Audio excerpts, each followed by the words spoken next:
Good afternoon, everybody. Uneducated Economist here. So in this video, we are going to talk about the lumber industry and how it reflects the housing market crisis that is unfolding within the economy today. Many people look to the housing market as their main indicator of what's taking place within the economy because the housing market is what takes up most of our paychecks, whether it be rent or mortgages or whatever it is that we have going on in our life. The housing portion of it is usually the biggest payment that most of us are making.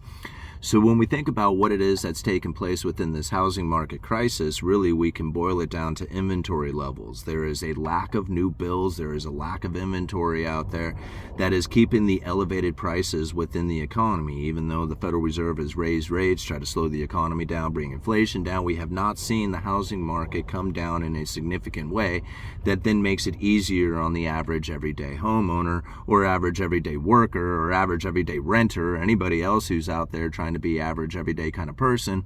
It's not getting any easier, it's only getting more difficult. And so when we think about what it is that needs to happen in order to alleviate some of this pain that we are experiencing within the housing market, is we need to see new builds firing up. We need more people building homes. We need more builders taking place.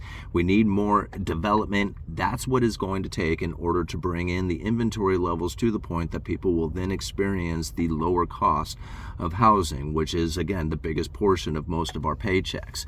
So when I look at the housing market and I think about what it is that I would need to look at in order to see what it is that has taken place within this particular market, being in the lumber industry, being a retail supplier of building materials, I look to those building materials, and mainly I look to framing lumber and I look to plywood. Those are the two main components when it comes to building a home. So if you think about it, when it comes to the skeleton of the house, that's all the framing lumber, and then you got the skin that goes on the outside, the sheathing portion of things. That's like OSB and plywood before all the doors and windows and siding and all that other stuff goes on it. Now, that particular portion of it, that commodity of framing lumber and plywood, is pretty fungible. I mean, you can send that stuff pretty much anywhere in the country. It is essentially going to be the same product. Now, down in the southern part, you got southern yellow pine. Up here in the Pacific Northwest, we deal with Doug fir, so there is different species qualities. But for the most part, it all performs the same task. And then after that, you have your preference of what type of sidings you want to put in, or doors and windows and roofing and all the other stuff. But the main component of it is essentially the same thing. So when you're looking at this base commodity of sheathing and lumber and where that is headed right now, it gives you a clear understanding of where the housing market is generally going. Now, something I wanted to bring up for notice is that in Texas right now, there is a facility that's about ready. I don't know if it's actually up and producing or about ready to go into production, of the largest manufacturer of oriented strand board. This is OSB. OSB is generally the cheaper version of sheathing. You'll have plywood or you'll have this oriented strand board.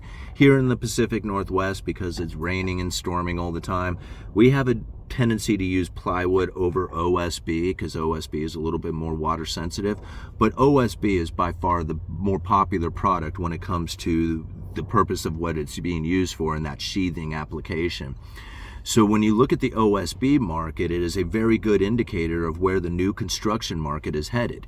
And now something that I have shared with you many times is that I get an email once a week that tells me what's going on within the different industries or the different locations within the country. And part of that is the OSB market, and this is what it has to say. OSB was busy again this week. There isn't much available, and dealers are frustrated by the high pricing for little wood that can be found. Goes on, more mills seem to be shipping late than on time, and that's just adding fuel to the fire.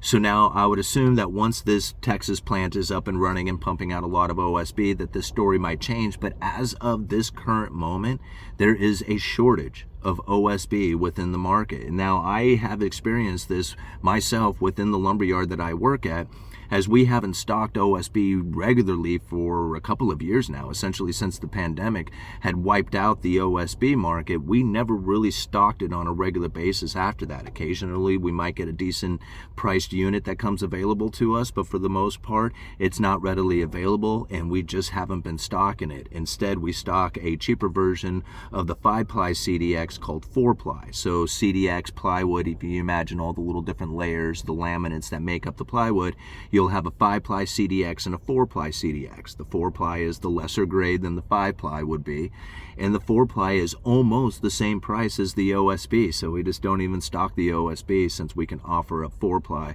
at essentially the same price.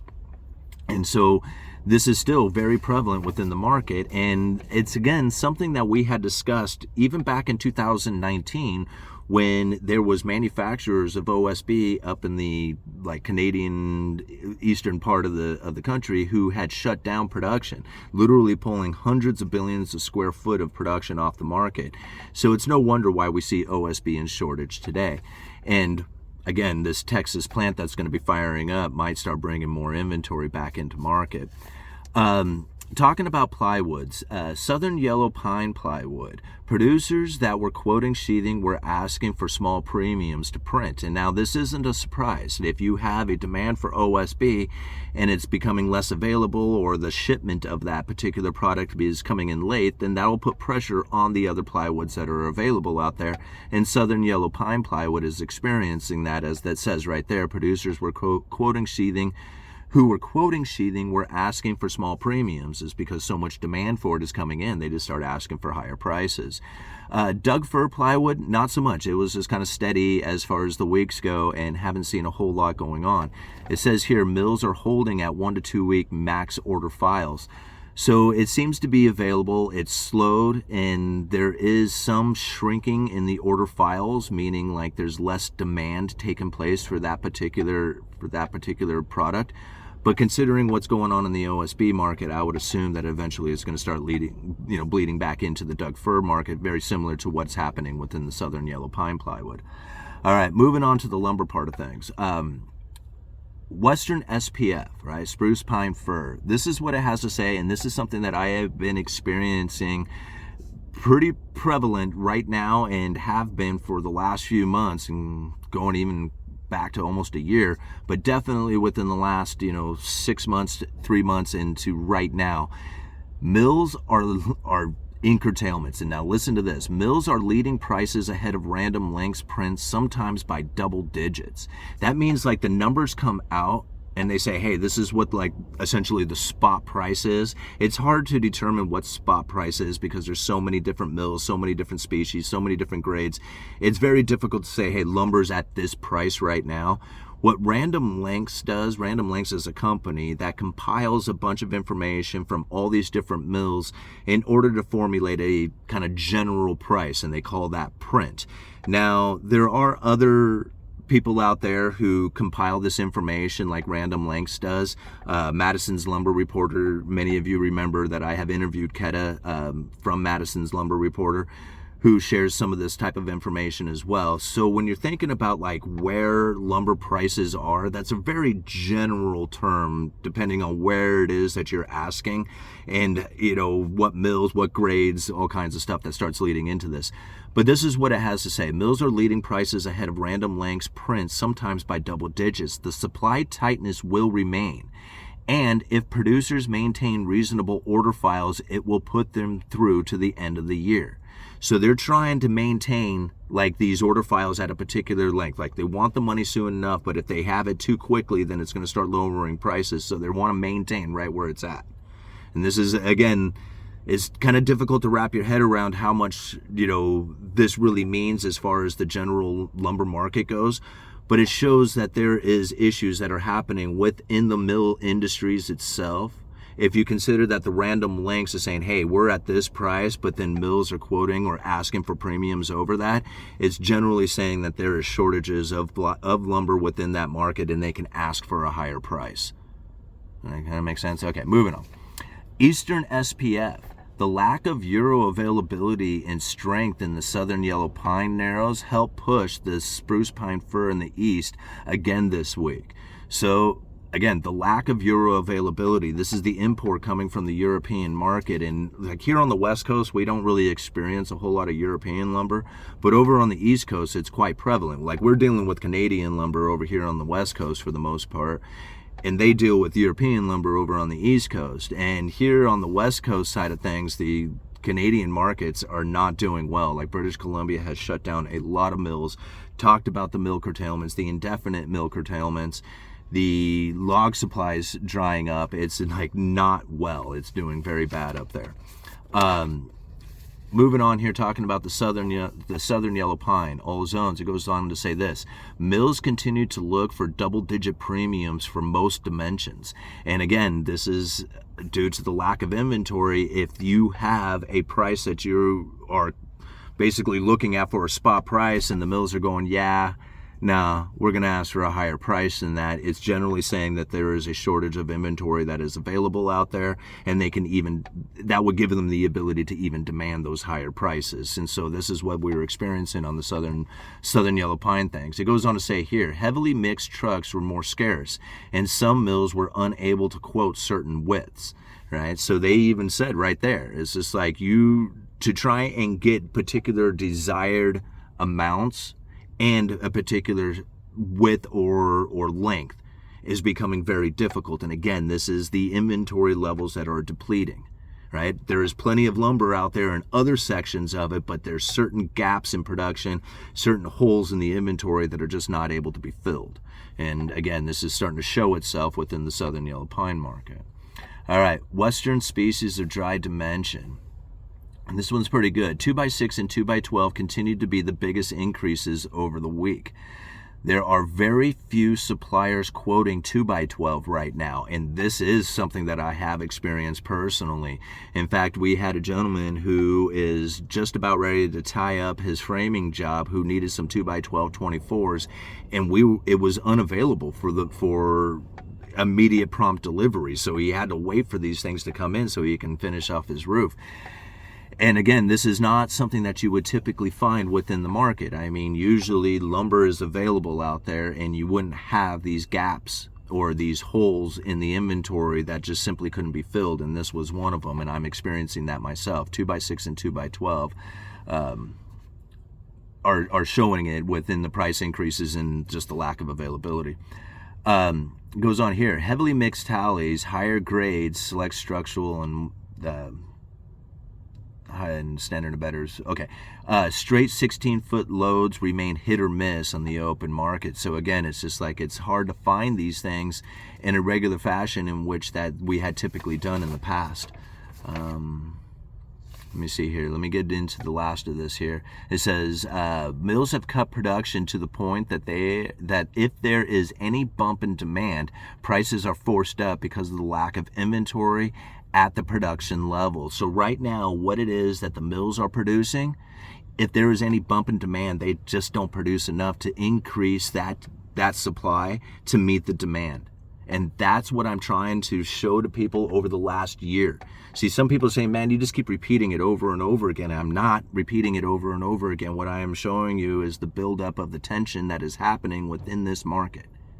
And it's getting very close to the point that if there is that movement into demand, right, coming from the builders, whether the government steps up and says, hey, we're going to try and provide housing for the people, we're going to make it easier to actually build homes, if they go into that production mode, right, regardless of how, it doesn't matter if it's the government doing it or anything, it just, if there is that movement into production mode, there is literally not enough material out there to handle any kind of major increase into demand. Like if there's a slight increase, yeah, sure, the mills can compensate, start figuring it out, start providing. But to just all of a sudden say, hey, there's all this demand here, they zap the inventory, trying to replenish that inventory is very difficult. Right? Especially if you're already producing at a level that is just like barely meeting demand.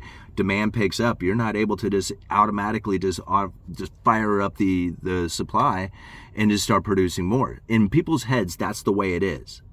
But they have to understand that lumber is not something that can just instantaneously be made. You got trees up in the woods that have to be hauled. They have to be, brought to the mill. They have to go through the process of being sawed.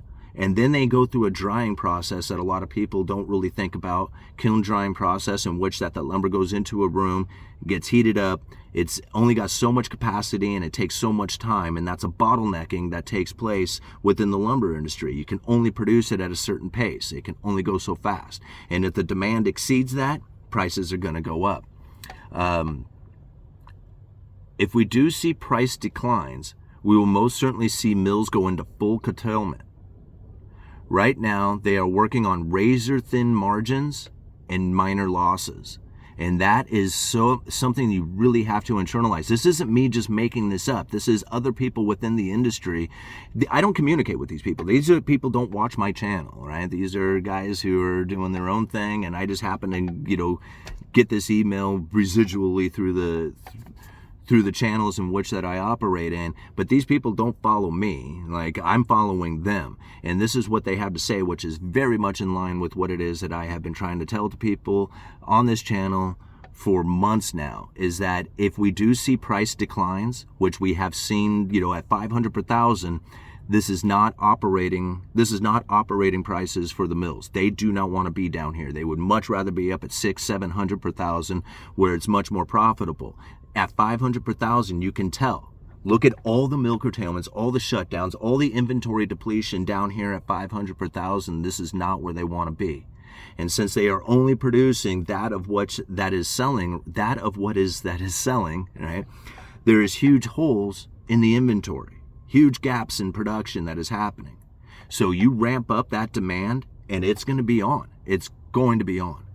I'm trying to explain this to people now, because if they have any idea of a project that is going to be taking place within, say, the next 6 months, I wouldn't hesitate. I wouldn't hesitate on storing that lumber now to get it now, because there is a low price within the market.